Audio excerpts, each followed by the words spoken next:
ఇప్పుడు మనం మాట్లాడుకోబోయే విషయాలు ఈ ఇంటలెక్చువల్ ఇష్యూస్ కాకుండా మనం మాట్లాడుకునే మాటలు ఎట్లా ఉండాలంటే బురాన్ ఉండాలి. సో ఈ సివిల్ సర్వీసు ఇవన్నీ పక్కన పెడదాం. ఒకసారి ఈ మల్లారెడ్డి ఇంజనీరింగ్ కాలేజీకి సంబంధించిన వీడియో అనుకుంటుంది, ఇంజనీరింగ్ కాలేజీకి సంబంధించిన వీడియో. ఆ వీడియోలో ఏముందంటే ఇంజనీరింగ్ ల్యాబ్లో ఏదో ఎక్స్పెరిమెంట్స్ చేస్తున్నారు. ఇద్దరు స్టూడెంట్స్ మిస్ అయ్యారు. మిస్ అయితే అక్కడ ఉండే ఫ్యాకల్టీ ఎవరైతే ఉంటారో ఆ ఫ్యాకల్టీ ఆ ఇద్దరు ఎక్కడరా అంటాడు. ఆ ఇద్దరు వెనకాల నిలబడి ఇసుక అమ్ముకుంటున్నాం ఇసుక అంటాడు. కానీ మనం ఇసుక అమ్ముకోవడం అనేటటువంటి ఒక మాట ఏదైతే ఉందో అది చాలా చీప్గా అనుకుంటున్నాం. బట్ ఈ రోజున ఇసుక శాండ్ అనేది ఒక పెద్ద మాఫియా. ఆ మాఫియాకి సంబంధించిన ఒక చిన్న స్టోరీ చెప్తాను. అంటే ఈ ఇసుక మాఫియా అనేది మొత్తం దేశం మొత్తం మీద ఉన్నటువంటి ఒక పెద్ద మాఫియా. అండ్ దీన్ని కంట్రోల్ చేయాల్సినటువంటి అవసరం ఉంది. As engineers you know it very well. ఎందుకనంటే ఇప్పుడు సపోజ్ ఒక ఉత్తరప్రదేశ్లో యమునా నది ఉంది. ఆ యమునా నది ఒడ్డున ఉండేటటువంటి ఇసుకని విపరీతంగా తవ్వి అమ్మేస్తున్నారు ఈ మాఫియా వాళ్ళు. అంటే రోజుకి ఎంత ఇసుక తవ్వుతున్నారంటే 250 ట్రక్కులు రోజుకి ఆన్ అండ్ యావరేజ్ 250 ట్రక్స్ నుంచి 300 ట్రక్కుల వరకు ఇసుకని తవ్వేయడం తీసుకుపోవడం. దీనివల్ల ఏమైంది, యమునా నది న్యాచురల్గా ఫ్లో అవ్వాల్సినటువంటి ఆ ఫ్లో మారిపోయి ఆల్మోస్ట్ 2 కిలోమీటర్స్ సైడ్ అయిపోయింది. అంటే ఇలా జరిగితే ఏమవుతుంది, అన్వాంటెడ్ ఫ్లడ్డింగ్ అనేది జరిగిపోతుంది. సో గవర్నమెంట్ దీన్ని ఏ విధంగా అయినా సరే కంట్రోల్ చేయాలనుకుంది ఇక్కడ ఉత్తరప్రదేశ్ గవర్నమెంట్. అయితే మనకి చాలామందిలో ఉన్నటువంటి అపోహ ఏంటంటే ఈ ఐఏఎస్లు ఐపీఎస్లు ఎంత చదువుకున్నా ఏం లాభం, మళ్ళీ వాళ్ళు వెళ్ళి పొలిటీషియన్స్ దగ్గర కాళ్ళు మొక్కాలి, చేతులు కట్టుకుని నిలబడాలి, మోకాళ్ళ మీద నిలబడాలి.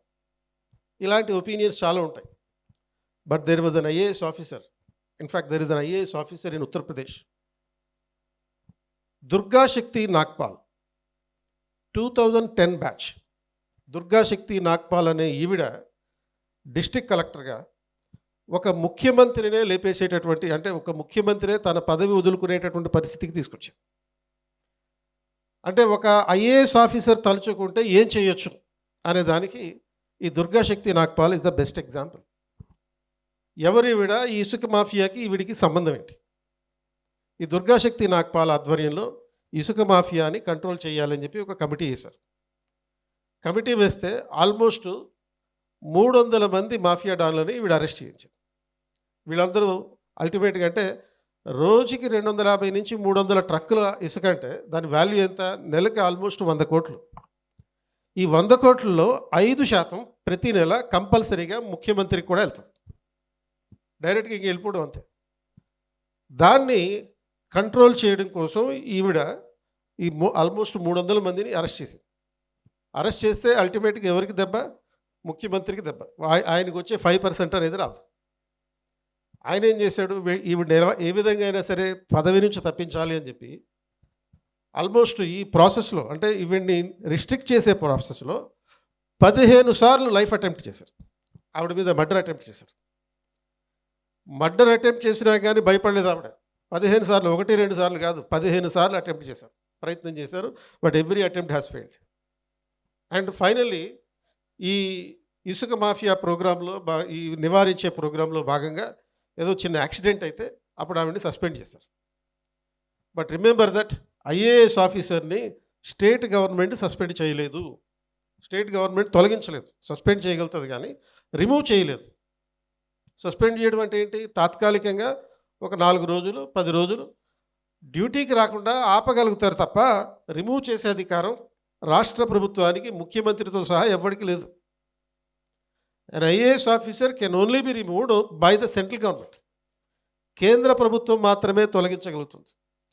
నువ్వు రూల్ ప్రకారం, చట్టం ప్రకారం, రాజ్యాంగం ప్రకారం పనిచేస్తే నిన్ను ఎవ్వరు ఏమి చేయలేరు, ఎవ్వరు నిన్ను ఎక్కడికి ట్రాన్స్ఫర్ చేయలేరు.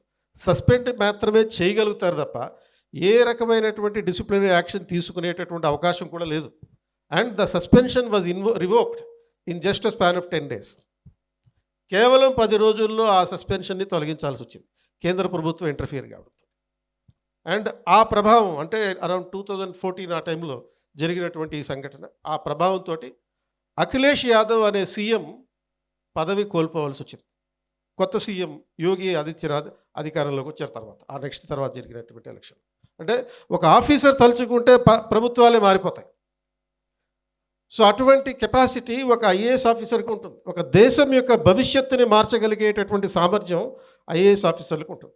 మనం అనుకుంటాం కదా, ఈ దేశాన్ని నడిపించేది ప్రధానమంత్రి, ముఖ్యమంత్రి వీళ్ళని చెప్పి. బట్ వాళ్ళకి ఉండేటటువంటిది కేవలం విజన్ మాత్రమే. ఆ విజన్ని ఎగ్జిక్యూట్ చేసి ఆచరించి అమల్లో పెట్టేది ఐఏఎస్ ఆఫీసర్. దేశం మొత్తం మీద సుమారుగా 7,000 మంది ఐఏఎస్ ఆఫీసర్లు ఉన్నారు. ఒక 13,000 నుంచి 14,000 మంది వరకు ఐపీఎస్ ఆఫీసర్లు ఉన్నారు. ఈ ఆఫీసర్లు తలుచుకుంటే దేశ భవిష్యత్తు మారుతుంది. వీళ్ళు తలుచుకుంటేనే మారుతుంది, పొలిటీషియన్స్ వల్ల కాదు. అండ్ వీళ్ళు చేసేటటువంటి ఎగ్జిక్యూట్ చేసేటటువంటి కార్యక్రమాల వల్ల జరుగుతుంది. మరి ఆ యజ్ఞంలో మీరు కూడా ఒక భాగం కావాలి. అంటే రొటీన్గా మనం అందరూ చేసినట్టుగానే ఇంజనీరింగ్ చేసి జీవితంలో ఇంజనీరింగ్ తప్ప ఏదైనా ఉద్యోగం చేసి అనేటటువంటి ప్రాసెస్లో వెళ్ళిపోయి సాఫ్ట్వేర్ కంపెనీకో ఎందులోనో ఒక బీపీఓ కంపెనీలోనో జాయిన్ అయిపోయి ప్రతిరోజు పొద్దున్నే 9 గంటలకల్లా ఉద్యోగానికి వెళ్ళి సాయంత్రం 5 ఇంటికి వచ్చేసి దిక్కు మొక్కు లేకుండా ఏ ఛానల్ చూస్తున్నామో తెలియకుండా ఆ రిమోట్ కంట్రోల్లో పట్టుకొని ఈ ఏ టీవీ సీరియల్ చూస్తున్నావో, ఓర్ నా కొడక అనే సీరియల్ చూస్తున్నావో లేదో తెలుసు అనుకుంటూ, అండ్ ఎంతో వినమ్రతతో ఎవరు పడితే వాళ్ళకి అనవసరమైనటువంటి గౌరవాలు ఇచ్చుకుంటూ, ఇలాంటి జీవితం అక్కర్లేదు. 9 to 5 డ్యూటీలు అక్కర్లేదు. వినమ్రతతో ఉండాల్సిన అవసరం కూడా లేదు. కాబట్టి మనం ఈ భూమి మీద పుట్టాం. పుట్టిన తర్వాత చరిత్రలో మనకు కూడా ఒక పేజీ కావాలి. మన గురించి భవిష్యత్ తరాలు మాట్లాడుకోవాలి. మన పేరెంట్స్ మనల్ని చూసి గర్వించాలి. మన పేరెంట్స్ ఎక్కడికైనా వెళితే, ఏదైనా ఒక ఫంక్షన్కి వెళ్ళారు అనుకో, ఏదైనా ఒక పెళ్ళికి వెళ్ళారు, మీ పేరెంట్స్కి మీ కారణంగా రెస్పెక్ట్ రావాలి. ఏదో జస్ట్ ఇందాక చెప్పినట్టుగా ఒక బీపీఓలోనో లేకపోతే కేపీఓలోనో పని చేసుకుంటే ఆ రెస్పెక్ట్ రాదు. జస్ట్ మిగతా వాళ్ళలాగానే వాళ్ళని కూడా ట్రీట్ చేస్తారు. అలా కాకుండా మీ పేరెంట్స్ కనుక ఎవరిదైనా మ్యారేజ్కి వెళ్ళినప్పుడు ఆ మ్యారేజ్ చేసేటటువంటి ఇంటి పెద్ద వచ్చి గబగబా వచ్చి మిమ్మల్ని కారు దిగుతున్నప్పుడు డోరు తీసి పట్టుకొని మీ పేరెంట్స్ని ఆహ్వానించి ప్రత్యేకంగా తీసుకెళ్ళి ఫ్రంట్ రోలో కూర్చోబెడితే నీకు ఎట్లుంటుంది? బాధపడతావా, ఆనందిస్తావా? ఇలాంటి జరుగుతుంటే, ఇలాంటి గౌరవం నీకు పొందాలంటే, నీ పేరెంట్స్ పొందాలంటే నువ్వు ఖచ్చితంగా ఒక ఇన్ఫ్లుయెన్షియల్ పవర్ఫుల్ పొజిషన్లో ఉండాలి. నార్మల్ పొజిషన్స్లో ఉంటే ఇటువంటిది రాదు. మరి దీనికోసం ఏం చేయాలి? ప్రతి సంవత్సరం 13 లక్షల మంది, 12 లక్షల నుంచి 13 లక్షల మంది ఎగ్జామ్కి అప్లై చేస్తుంటారు.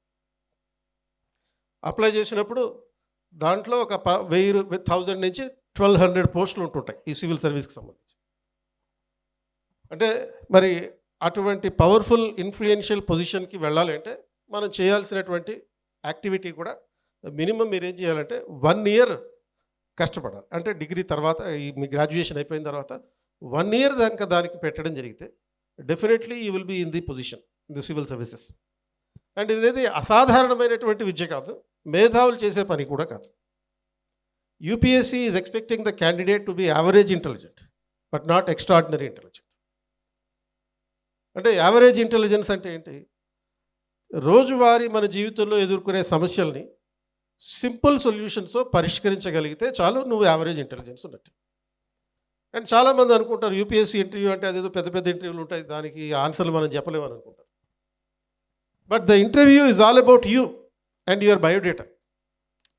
ఇప్పుడు సపోజ్ నీ హాబీ ఏంటి అని అడుగుతారు, ఖచ్చితంగా ఒక క్వశ్చన్ నీ హాబీస్ మీద ఉంటుంది. ఆ హాబీకి సంబంధించిన క్వశ్చన్సే ఉంటాయి, మ్యాక్సిమం ఉంటాయి. మీ పేరెంట్స్ గురించి అడుగుతారు, నువ్వేం చదువుకున్నావు అడుగుతారు. అండ్ మల్లారెడ్డి ఇన్స్టిట్యూట్లో నేను ఇంజనీరింగ్ చదివాను అంటారు. ఏ ఇంజనీరింగ్ చదివేమో అంటారు. బీటెక్లో సిఎస్ఈఓ ఏదో ఉంటుంది కదా, అటువంటి చదివాను అంటారు. మరి దానికి సంబంధించి ఆ కంప్యూటర్ సైన్స్కి సంబంధించినటువంటి ప్రస్తుతం డెవలప్మెంట్స్ ఏంటి అని అంటారు. అంతే, నీకు సంబంధించిన విషయాలు. ఇలాగే ఒక అమ్మాయి నీ హాబీ ఏంటి అని అడిగితే వాకింగ్ అని చెప్పింది. Walking is her hobby, that's. ఆ వాకింగ్ మీద 20 నిమిషాలు ఇంటర్వ్యూ చేశారు. వాకింగ్ అంటే అంటే హాబీ అంటే ఈ వాకింగ్ అంటే అంటున్నావు, ఏం చేస్తావు హాబీగా దాంట్లో భాగంగా? జస్ట్ నడుస్తాను. ఎందుకు నడుస్తావు? దానివల్ల రిలాక్సేషన్ వస్తుంది. అండ్ రోజు ఎంతసేపు నడుస్తావు? రోజుకు ఒక 20 మినిట్స్ నడుస్తాను. ఇలాంటి అంశాలే. అలాగే కొంచెం నెక్స్ట్ లెవెల్లోకి వెళ్ళిన తర్వాత, what is the impact of globalisation on walking? What is the impact of technology on walking? ఇది మీకు సంబంధించిన విషయాలే కదా. సపోజ్ మీరు యోగా చేస్తానని చెప్పి హాబీగా పెట్టారనుకో, ఆ యోగాకి సంబంధించిన క్వశ్చన్లే అడుగుతారు. పవర్ యోగా అంటే ఏంటి? హఠ యోగా అంటే ఏంటి? రోజు యోగా ఎంతసేపు చేస్తాం? ఇలాంటి వెరీ సింపుల్ క్వశ్చన్సే ఉంటాయి. యూపీఎస్సీ ఐఏఎస్ ఇంటర్వ్యూ అంటే అసాధారణమైనది కాదు, మనం ఆన్సర్ చేయగలిగేటటువంటి క్వశ్చన్సే ఉంటాయి. అలాగే పోనీ రిటర్న్ ఎగ్జామ్ ఏమన్నా కష్టంగా ఉంటుందా అంటే, అది కూడా మనం 10th క్లాస్లో జస్ట్ 10% టైం పెట్టి 80% మార్కులు తెచ్చుకున్న సోషల్ స్టడీస్ మీద ఆధారపడి ఉంటుంది. ఎందుకంటే 10th క్లాస్ వరకు మీరు సోషల్ స్టడీస్కి పెట్టింది అంత ఓన్లీ 10%, బట్ వచ్చిన మార్కులన్నీ 80 to 90 మార్క్స్ వచ్చినాయి. అండ్ ఆ సోషల్ స్టడీస్లో ఉన్న సబ్జెక్టులే ఏది, హిస్టరీ, జాగ్రఫీ, ఎకానమీ, పాలిటీ, ఇటువంటి సివిక్స్ అంటాం. ఇలాంటి సబ్జెక్టులే సివిల్ సర్వీస్లో కోర్ సబ్జెక్టులు. కాకపోతే అది ఎక్కడి నుంచి చదవాలి? మళ్ళీ మనం సపోజ్ ఆ 10th క్లాస్ వరకు చదివింది 10% కాబట్టి కాన్సెప్చువల్ ఐడియా మనకి పూర్తి స్థాయిలో లేదు. కనుక ఎన్సీఆర్టీ పుస్తకాలు 6th క్లాస్ నుంచి 12th క్లాస్ వరకు ఈ సబ్జెక్టులకు సంబంధించి, ఏది polity, economy, history, geography, sociology, ఈ సబ్జెక్టులకు సంబంధించినటువంటి పుస్తకాలు ఎన్సీఆర్టీ పుస్తకాలు, స్కూల్ బుక్సే ఉంటాయి. 80% of the questions in the prelims are asked from NCERT books only. Mains కూడా మెయిన్స్లో వచ్చేటటువంటి డిస్క్రిప్టివ్ క్వశ్చన్స్ కూడా అవే. జనరల్గా మీరు చాలామంది మెయిన్స్ డిస్క్రిప్టివ్ ఉంటుంది, ఆ డిస్క్రిప్టివ్ కొంచెం కష్టం అనుకుంటారు. బట్ చిన్నప్పటి నుంచి మీరు రాస్తున్న ఎగ్జామ్స్, ఫస్ట్ క్లాస్ నుంచి ఇప్పటిదాకా మీరు రాస్తున్న ఎగ్జామ్స్ మల్టిపుల్ చాయిస్ క్వశ్చన్స్ రాశారా, డిస్క్రిప్టివ్లో రాశారా? డిస్క్రిప్టివ్లో రాశారు. You are more habituated to that. కాబట్టి ఏంటి డిస్క్రిప్టివ్లో అడ్వాంటేజ్ ఏంటి? ఆబ్జెక్టివ్ ఎగ్జామినేషన్ అయితే మీరు సబ్జెక్ట్ని గుర్తు పెట్టుకోవాలి. కానీ డిస్క్రిప్టివ్ ఎగ్జామినేషన్లో మీకు క్రియేటివిటీ చూపించవచ్చు. అంటే మీరు రాసిన ఆన్సర్ అడిగిన క్వశ్చన్కి పూర్తిగా భిన్నమైతే తప్ప అది రాంగ్ కాదు. మీరు ఏదైనా జస్టిఫై చేయొచ్చు. అంటే ఫర్ ఎగ్జాంపుల్ ఇప్పుడు బాంబే వెళ్ళావా అని చెప్పి క్వశ్చన్ అడిగారు అనుకో, దానికి ఆన్సర్ ఏం చెప్తావు? నువ్వు ఏమని రాస్తావు? వెళ్ళానంటే వెళ్ళాను అని రాయాలి, లేకపోతే పోలేదంటే పోలేదు అని రాయాలి. అలా కాకుండా కూల్ డ్రింక్ తాగాను అని ఆన్సర్ రాసేవాడు. అంటే అక్కడ అడిగిన క్వశ్చన్కి ఇచ్చిన ఆన్సర్కి ఏమాత్రం సంబంధం లేదు, అప్పుడు మాత్రమే తప్పు అవుతుంది. బట్ డిస్క్రిప్టివ్లో ఉండే అడ్వాంటేజ్ అది, డిస్క్రిప్టివ్ ఆన్సర్స్లో ఉండే అడ్వాంటేజ్ అది ఏంటది అంటే, when you are writing the descriptive answer you can justify your answer whatever the answer that are giving. కాబట్టి యూపీఎస్సీ సివిల్ సర్వీస్ ఎగ్జామ్ కష్టమైన ఎగ్జామ్ కాదు, అది మేధావులకు సంబంధించిన ఎగ్జామ్ కాదు. మేధావులు ఎవరైనా రాసినా కానీ అది పాస్ కాలేరు. మన అబ్దుల్ కలాం గారు ఉన్నారు, the greatest president of India, అలాగే సైంటిస్ట్. అబ్దుల్ కలాం గారు కనుక సివిల్ సర్వీస్ ఎగ్జామ్ రాస్తే ఆయన ఫెయిల్ అవుతారు. బట్ మనం రాస్తే ఖచ్చితంగా క్వాలిఫై అవుతాం. ఎందుకు? మనం అబ్దుల్ కలాం లాగా అద్భుతమైన అసాధారణమైన మేధావులం కాదు. ఎందుకంటే ఈ ఇంటలెక్చువల్స్, అద్భుతమైన అసాధారణ మేధావులు ఏదో ఒక సబ్జెక్ట్లో మాత్రమే ఎక్స్పర్ట్స్ ఉంటారు. బట్ సాధారణ వ్యక్తులు అన్ని రకాల విషయాల మీద ఎంతో కొంత అవగాహన కలిగి ఉంటారు. అంటే మీలాగా నాలాగా అన్ని విషయాల మీద. మనకి ఇన్స్టాగ్రామ్ చూస్తాం, సినిమాలు చూస్తాం, ఆటలు ఆడతారు, తర్వాత న్యూస్ పేపర్ చదువుతాం, రాజకీయాల మీద అవగాహన ఉంటుంది. అన్ని విషయాల మీద ఎంతో కొంత తెలిస్తే చాలు నువ్వు ఐఏఎస్ అవ్వచ్చు. ఆ ప్రయత్నం చేయాలి ఫస్ట్. ఎందుకంటే నువ్వు సివిల్ సర్వెంట్ అయినా కాకపోయినా జీవితంలో ఒక్కసారైనా సరే సివిల్ సర్వీస్ ప్రిపరేషన్ అయితే చెయ్యి. అప్పుడు లైఫ్లో వచ్చే ఛాలెంజెస్ని ఏ విధంగా సాల్వ్ చేయొచ్చో అర్థమవుతుంది, ఎలా నిర్ణయాలు చేయాలో తెలుస్తుంది, ఎలా నాయకత్వం వహించాలో తెలుస్తుంది, ఎలా కమ్యూనికేట్ చేయాలో తెలుస్తుంది. కమ్యూనికేషన్ అంటే ఓన్లీ ఇంగ్లీష్లో మాట్లాడడం కాదు. కమ్యూనికేషన్ అంటే ఏంటి? ఒక విషయాన్ని ఎదుటోడికి అర్థమయ్యేటట్టుగా చెప్పడం. అలాంటి స్కిల్స్ అన్నీ డెవలప్ అవుతాయి. ఒక మంచి డెసిషన్ మేకర్ అవుతాం. మంచి ప్రాబ్లమ్ సాల్వింగ్ స్కిల్స్ వస్తాయి నీకు. నీతివంతంగా నిజాయితీగా ఎలా బతకాలో తెలుస్తుంది. కాబట్టి మనం సివిల్ సర్వెంట్ అయినా కాకపోయినా ప్రిపరేషన్ మాత్రం అట్లీస్ట్ ఒకసారైనా జీవితంలో చేయాలి. అందుకనే మీకు ఈ సివిల్ సర్వీస్ క్లబ్ అనేది ఏర్పాటు చేస్తాం. ఈ సివిల్ సర్వీస్ క్లబ్లో భాగంగా యూపీఎస్సీ ప్రిపరేషన్లో ఉండేటటువంటి సుమారుగా 18 టైప్స్ ఆఫ్ సబ్జెక్ట్స్ మీద మీకు అవగాహన కల్పిస్తారు. అంటే 18 టైప్స్ ఆఫ్ సబ్జెక్ట్స్ అంటే పాలిటీ, ఎకానమీ, హిస్టరీ, జాగ్రఫీ, ఇది కోర్ సబ్జెక్ట్. అండ్ తర్వాత సైన్స్ అండ్ టెక్నాలజీ, ఎన్వైర్న్మెంట్, ఇవి కొంచెం తక్కువ ఇంపార్టెన్స్ ఉండే సబ్జెక్ట్.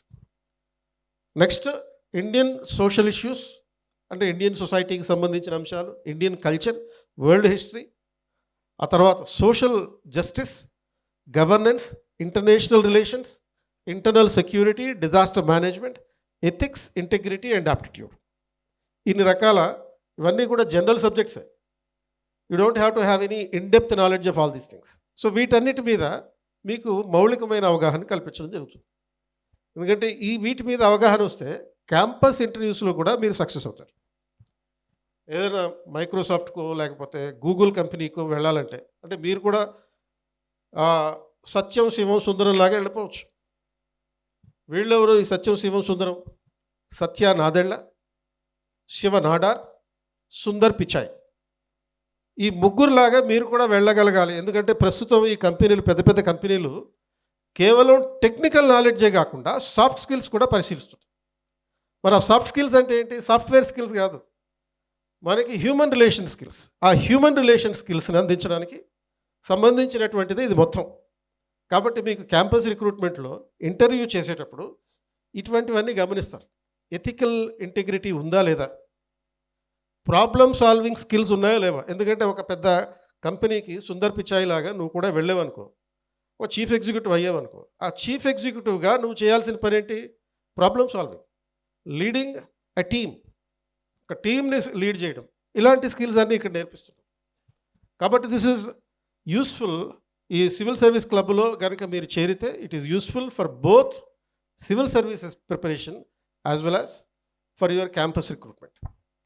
సో కాబట్టి ఈ ఆస్పెక్ట్స్ని దృష్టిలో పెట్టుకుని మీకు సివిల్ సర్వీస్ రాయకపోయినా కానీ సివిల్ సర్వీస్ క్లబ్లో మాత్రం చేరండి.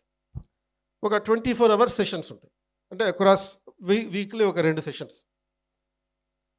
సో అట్లా వీక్లీ 2 సెషన్స్ చెప్పిన 2 గంటలు, 2 గంటలు చెప్పిన ఒక 6 వారాలు అట్లా జరిగితే దాని 24 అవర్స్లో మీకు మొత్తం ఈ సాఫ్ట్ స్కిల్స్ అన్నీ అలవాటు.